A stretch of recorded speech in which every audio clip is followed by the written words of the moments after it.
Hello and welcome to Gamaki Snapshot, where we take a current gen title and give you our first impressions based on the first hour or first fourth maybe of a title. These are not full reviews; these are simply opening impressions of it. Today we're going to look at Homefront. Now this is a big title for THQ, and it's pretty much blatantly going after Call of Duty with its sort of setting, very cinematic, modern warfare, I guess you could say, based gameplay. The big thing in this title is that it's written by the guy who wrote Red Dawn, so it has a very similar type of story to it, where North Korea somehow magically gains enough to become the superpower of the world and takes over and is like invading America, and you're like a lone small band of American citizens fighting back. I mean, it's very it's very summer movie feel, I guess, maybe a little darker than that. It's ludicrous if you follow world politics, but it can make for some good fun, storytelling. Um, does it succeed on that level? Yes and no. I mean, I do. There are certain things that I appreciate it more. It does try to build a sort of more sympathetic look at your comrades and teammates, considering they are, American citizens basically put into like labor camps or like surviving off the land, like scavengers or whatever. They do have moments, at the beginning of certain levels where you get to walk around and talk to American citizens and how they're coping with living underground or living in their wretched life under like the evil oppressive North Koreans. But either way, like the storytelling, which is the big one of the big hooks of the game, it works for the most part. It gets a little ridiculous. Some of the characters are a little too larger than life. I'm sure those who play know exactly who I'm talking about. The North Koreans are kind of pretty much made to look like the worst of the Nazi regime. I mean, they pretty much experiment kill and like just mass bury like American bodies, and like they go to like, I think one level was like they just go to like a baseball field and just like dig trenches with like tractors and just pile American bodies that they don't need anymore in it, just like garbage or whatever. And it's just like, okay, I guess trying to make us feel pissed off at the North Koreans or whatever, but eh. I mean, it's video games. If you really get off on this kind of stuff, or really get like totally worked up over virtual polygons, and check yourself into a clinic, you're not worth it. So, as for the actual gameplay, it's of course it's very Call of Duty. It's got an aim down scope system. It doesn't feel like Call of Duty. It does difference itself a little bit, with the controls. It might take a little getting used to, but they are at the same time trying to appeal to the Call of Duty crowd, because let's face it, you don't sell like 16 million copies of a game and not try to win over some of the fan base. So, it's going to feel a little bit familiar, but a little bit different. I think if you're a purist for Call of Duty, you're probably not going to like just sort of the aiming speed, the flow, the button mapping. So it's just not going to feel too right for you. The grenade throwing is very bizarre. You seem to have like the arm of Joe Montana when you throw a grenade, because it goes directly in a straight line wherever you're aiming it.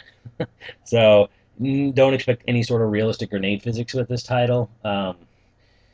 Other things that may rub people somewhat wrong is the I would call it very random like health bar. Sometimes you're gonna soak bullets like a sponge, and you just go and crouch in a corner and wait for to regain your health. And then sometimes you'll literally die in one hit without warning.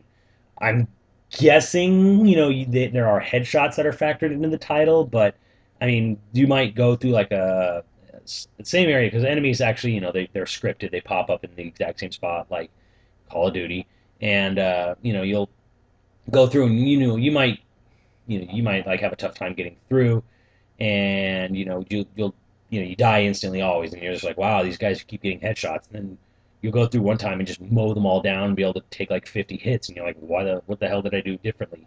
So the health bar, it seems totally random in the game from what I could tell. um, yeah, of course it has multiplayer, which is a big selling point used for some titles, but honestly, I don't see it taking away much of the Call of Duty crowd. I'm sure it will have its loyal, dedicated fan base, and that's fine for them. But I don't. It's not, from what I could see, and this is very early impressions. From what I could see, it wasn't big enough or improved enough to really draw everyone away from the big Activision franchise. And does that mean the game's not worth buying? No, I mean not at all. I mean, The title is, if you liked Modern Warfare 2 and you liked playing as Ramirez in the Burger Town and all that stuff, if you liked the Invasion of America part of Modern Warfare 2, this is going to give you more of what you loved. If you didn't like that, you may not be too into Homefront. On the, on the one hand, you're not doing a billion different things at once. It's not like Ramirez get to the Burger Town, defend this. Ramirez go pilot the Predator. Ramirez, go fix the turret. Ramirez go do this. Ramirez go do that. I mean, it's not that bad at all, and you do get to pilot just like remote controlled, like APC vehicle of death, which is actually a lot of fun. But on the it's very much more of the same, running through suburban areas and killing North Koreans. I mean, if that's your thing, you're gonna like it, but it's not of the same caliber or of the same sort of like multi-million dollar spit shine polish of the Call of Duty titles. Again, I don't think Chaos Studios is as big or has had nearly as big as budget as the Call of Duty games get. So it's kind of unfair.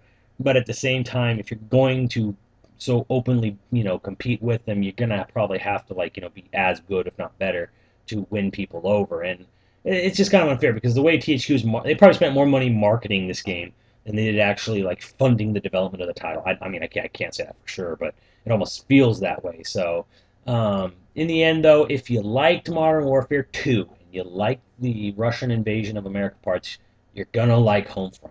For everyone else, it's pretty much just going to be a stopgap, to Modern Warfare 3. Is it worth it? Only if you really like first-person shooters. If you're a very casual first-person shooter guy or you don't like first-person shooters, this will do absolutely nothing to change your opinion of the other games, or of this game in particular. So, hardcore Call of Duty fans only, and even then they might be too turned off by the subtle differences. So for the most part, this is a rental or a try before you buy, and you may like it, and that's cool if you do. I don't think it's a bad game by any stretch of the imagination. I just think that it's not going to be the end all be all that THQ would like for you to think it is, and it's not gonna probably win over a huge crowd. But hey, you know what? It's a first time effort, and it's pretty good. So try it, rent it. I'm not convinced you probably should run out and buy it. So that'll do it for this Gamaki Snapshot, and see you next time.